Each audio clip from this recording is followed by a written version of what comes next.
A lot of young women, they have this imagination that the vagina is supposed to smell like roses or perfume or body lotion, cocoa butter or something, right?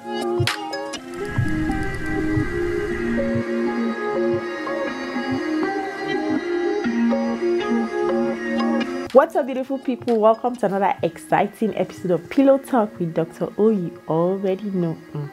And today, we actually have something interesting to talk about. Okay, so this is a question I get a lot in my DMs, and you'll be amazed at how many women are actually experiencing this thing we're going to talk about today. Okay, and of course, you must have seen from the thumbnail that we're talking about vaginal dryness. So why do women experience vaginal dryness? What's the cause, right? Why they have to go through this, right? A lot of people just only thought that this was something that only older women experience, but apparently a lot of young women also experience this symptom. So why would anyone be experiencing vaginal dryness? First of all, I'm going to talk about effects of vaginal dryness. So most women normally realize that their vagina is dry because, I mean, you won't just know your vagina is dry by sitting down. Most times when people realize their vagina is dry is during sexual intercourse, right? Because there's no lubrication, they experience friction, which of course in turn leads to pain. So when you are feeling pain during sexual intercourse, one of the causes, like I mentioned in one of my videos earlier, is vaginal dryness. Why do people experience vaginal dryness? One thing I would like you to know is that everyone has hormones, right? And females have hormones, specifically hormones that are peculiar to females, and these hormones have their functions. Okay, they have their different functions that they do in the body. Okay, so there is a popular female hormone called estrogen, and estrogen is responsible for keeping the vagina healthy by lubricating it, by maintaining its acidity and elasticity.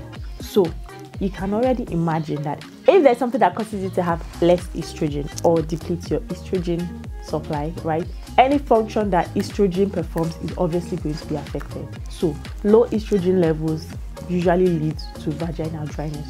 So what are some of those conditions that can cause low estrogen levels? Okay, one of them is breastfeeding. So breastfeeding moms tend to have vaginal dryness because they have lower estrogen levels, and this is why women that are breastfeeding, they complain sometimes. Some of them complain of vaginal dryness. Some of them even complain of decreased libido. I explained that in one of my videos where I talked about why women have libido after childbirth. You should definitely look out for it. It's in the labor room playlist, so go watch it. It's going to be interesting for you. You'll find it interesting. Breastfeeding is one of the reasons. Then another reason is childbirth, like I already mentioned. After you give birth, your estrogen levels are lower, so there is obviously decreased libido. Vaginal dryness, of course, because apart from the fact that estrogen levels are lower, when your vagina is dry and intercourse is painful for you, then you don't want to have intercourse, right? Because you're feeling pain. It's not pleasurable. So breastfeeding can cause that. Childbirth can cause that. Another thing that reduces your estrogen levels is menopause. Okay, so of course this is what everyone knows, that when you're getting close to menopause, when you're in your 40s, your late 40s, you start to attain menopause, and then when you do, you begin to experience vaginal dryness, and of course intercourse is painful. So menopause, of course, you know, during menopause your estrogen levels are reduced, and that of course is going to lead to vaginal dryness. So this is why older women experience vaginal dryness and might not exactly enjoy intercourse the way younger women do. So that's something you should take note of. Another thing that could cause vaginal dryness, this is totally unrelated to estrogen, but it's something a lot of young women do. And honestly, I don't know why you guys do this. Anyway, before I start my rant, okay, it's called douching. Yes, douching. So a lot of douching or douching, not sure the pronunciation, but you get the point.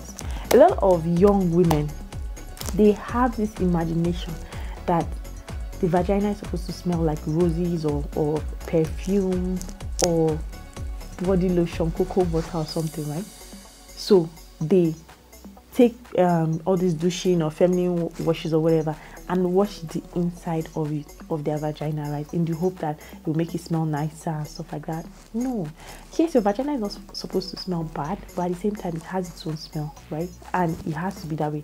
Like I said in my previous videos, every time you douche, you are destroying the acid-base balance, also known as pH, of the vagina, and you're exposing yourself to potential infections. Okay, when you destroy the pH balance, then you're exposing yourself to things like fungal infections or bacterial infections, unnecessary ones, okay? Same thing with vaginal dryness. When you douche, because you are affecting the pH balance, you are also exposing yourself to vaginal dryness. So please, please, and please, and please get rid of those fresh, feminine washes, whatever they are called, right? Just get rid of them, okay?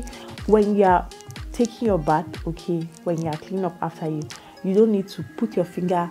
By the time you have to put your finger inside something, then you know you are doing something wrong. You are only supposed to wash the surface, so that's the vulva area. The vagina itself, which is the inside, does not need to be washed. Don't use soap, don't use fresh, don't use anything. Just leave it alone, okay? Now that that's out of the way, now let me talk about the last reason why women experience vaginal dryness. So this is sometimes, you take some medications for cold and catarrh, right? Allergy medications, right?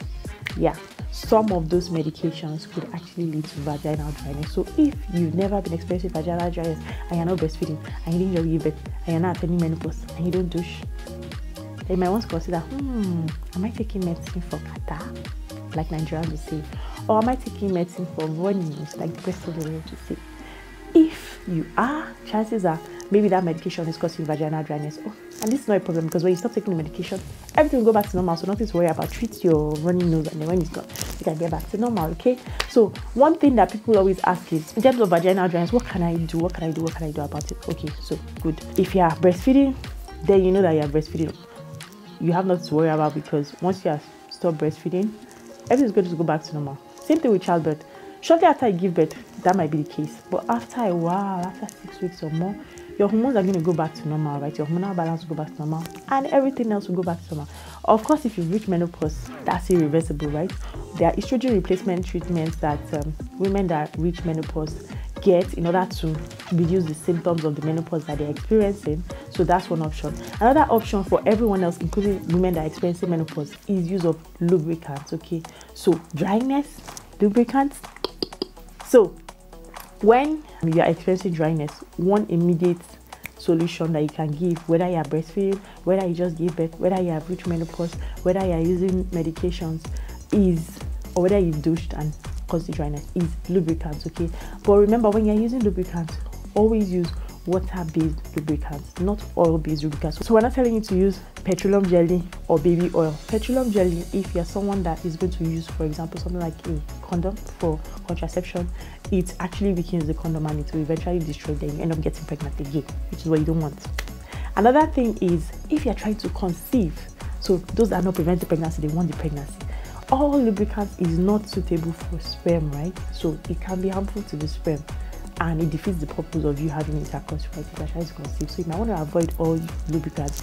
Use water-based lubricants. This is more sperm friendly and is more condom friendly, okay? If you've enjoyed watching this video so far, don't forget to click the like button, subscribe, and share with anyone you think might need to see this. Like I always say, your sexual health is as important as your general health and well-being. Never forget that. See you next week.